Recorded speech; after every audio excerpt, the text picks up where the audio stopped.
Oke, di video ini kita akan belajar tema 8, subtema 1, muatan PPKN, kompetensi dasar 3.3. Materi yang kita pelajari adalah keragaman sosial budaya di Indonesia.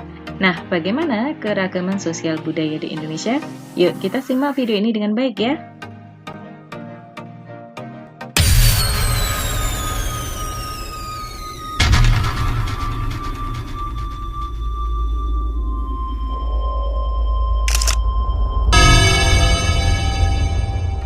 Oke, Indonesia adalah negara yang kaya. Apa sih yang menjadikan Indonesia sebagai negara yang kaya? Indonesia memiliki sumber daya alam yang melimpah, juga memiliki keragaman sosial dan budaya yang bisa menjadi modal pembangunan bangsa. Lantas, apa saja ya keragaman budaya yang ada di Indonesia?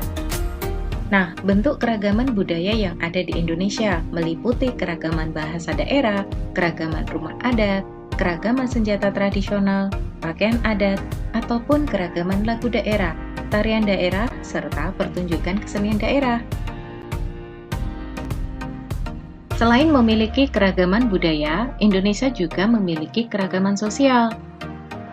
Berikut ini bentuk keragaman sosial yang ada di Indonesia, yaitu keragaman suku bangsa, keragaman religi atau agama, ada juga keragaman sistem masyarakat, serta keragaman mata pencaharian.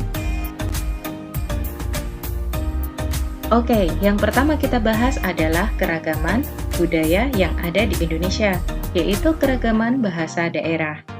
Setiap suku bangsa akan berkomunikasi dengan bahasa daerahnya masing-masing. Nah, seperti yang telah kita ketahui bahwa suku bangsa yang ada di Indonesia sangat beragam dan sangat banyak jumlahnya, sehingga bahasa daerah yang ada di Indonesia juga sangat beragam dan banyak. Indonesia termasuk negara yang kaya akan bahasa daerah. Nah, berikut ini adalah data persebaran bahasa daerah di Indonesia pada tahun 2018. Data tersebut bersumber dari Kementerian Pendidikan dan Kebudayaan, Statistik Kebahasaan 2019 yang diolah oleh Litbang Kompas. Nah, menurut data tersebut, Indonesia memiliki sebanyak 750 bahasa daerah. Wow, sangat banyak ya. Di Sumatera ada 47 bahasa daerah, di Jawa ada 17, di Kalimantan ada 68, di Sulawesi ada 67, di Bali, Nusa Tenggara Barat, dan Nusa Tenggara Timur ada 85. Sedangkan yang paling banyak jenis bahasa daerahnya terdapat di Kepulauan Maluku dan Papua, yaitu sebanyak 466 bahasa daerah.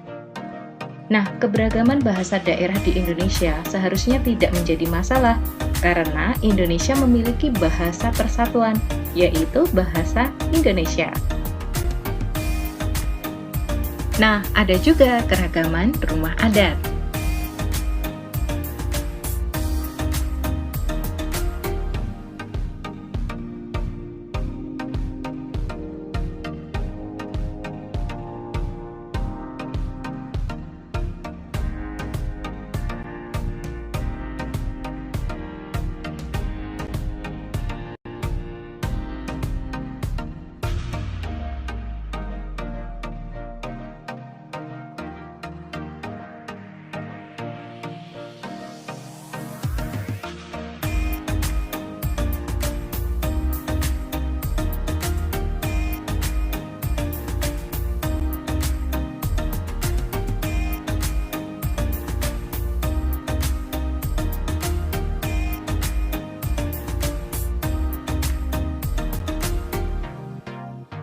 Selanjutnya, keragaman pakaian adat. Nah, pakaian adat memiliki ciri-ciri khas dalam proses pembuatan ataupun cara mengenakannya. Berikut ini adalah contoh-contoh pakaian adat yang berasal dari berbagai daerah di Indonesia.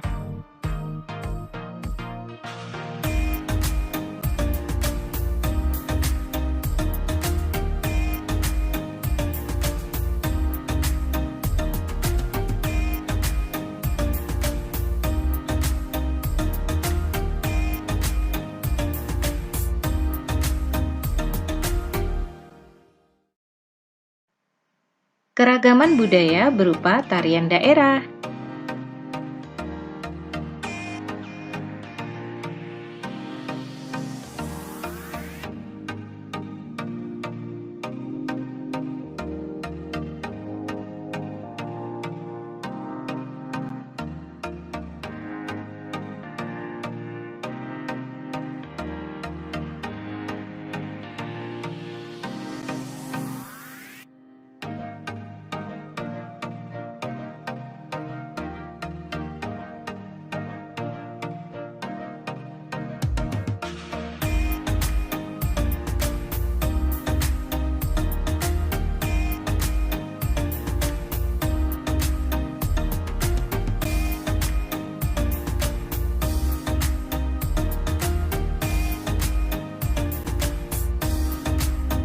Selain itu, juga ada keragaman budaya berupa permainan anak tradisional. Ada permainan tradisional berupa Dingklik Oglak Aglik yang berasal dari Jawa Tengah. Di Jawa Barat ada permainan anak tradisional yaitu Perebet Jengkol. Nah, kedua permainan anak tradisional tersebut sebenarnya serupa. Permainan tersebut dilakukan secara berkelompok, sekitar 3-5 orang. Nah, kedua permainan tersebut mengajarkan tentang kepemimpinan, ketahanan kelompok, dan kekompakan. Selain memiliki keragaman budaya, Indonesia juga memiliki keragaman sosial. Keragaman sosial yang tampak di sekitar kita adalah keragaman mata pencaharian yang ada di sekitar kita, meliputi berbagai bidang. Ada pekerjaan atau mata pencaharian di bidang pertanian, bidang peternakan, bidang perikanan, bidang perkebunan, bidang perdagangan, bidang perindustrian, serta bidang jasa. Nah, kita telah mengetahui bahwa Indonesia memiliki keragaman budaya sekaligus keragaman sosial. Diperlukan sikap menghargai untuk menjaga persatuan dan kesatuan meski kita memiliki keragaman budaya dan sosial. Oke, bagaimana cara menghargai keragaman budaya? Yang pertama, dengan cara mau mempelajari budaya daerah kita sendiri, agar budaya daerah kita selalu lestari dan dapat terus menjadi modal pembangunan bangsa. Yang kedua, mau menggunakan bahasa daerah sebagai bahasa kita sehari-hari, agar keberadaan bahasa daerah tetap lestari. Kemudian kita juga selalu menggunakan bahasa Indonesia sebagai bahasa persatuan dalam pergaulan dan komunikasi antar daerah. Selain itu, yang ketiga, kita menganggap semua budaya Indonesia sama baiknya. Dan cara yang keempat adalah mengedepankan toleransi dalam pergaulan. Lantas bagaimana ya cara menghargai keragaman sosial yang ada di dalam masyarakat? Yang pertama, dengan cara tidak mencela atau menghina mata pencaharian ataupun pekerjaan orang lain. Sepanjang pekerjaan orang lain tersebut halal dan baik, wajib kita hormati. Yang kedua, menghormati waktu dan aktivitas kerja dari orang lain. Semisal kita datang ke sekolah, menjumpai tukang kebun sekolah sedang bekerja, maka kita bisa menganggukkan kepala kepada mereka sebagai bentuk penghormatan kita terhadap pekerjaan mereka. Yang ketiga, memilih dan menggunakan produk-produk lokal untuk memajukan usaha dalam negeri. Nah, industri kecil dan menengah perlu bantuan dari masyarakat untuk memajukan usaha mereka dengan cara selalu menggunakan produk-produk lokal. Yang keempat, mengkonsumsi buah dan makanan produk dalam negeri, sehingga usaha pertanian dan perkebunan di dalam negeri kita bisa maju. Terima kasih anak-anak semua, sampai jumpa lagi.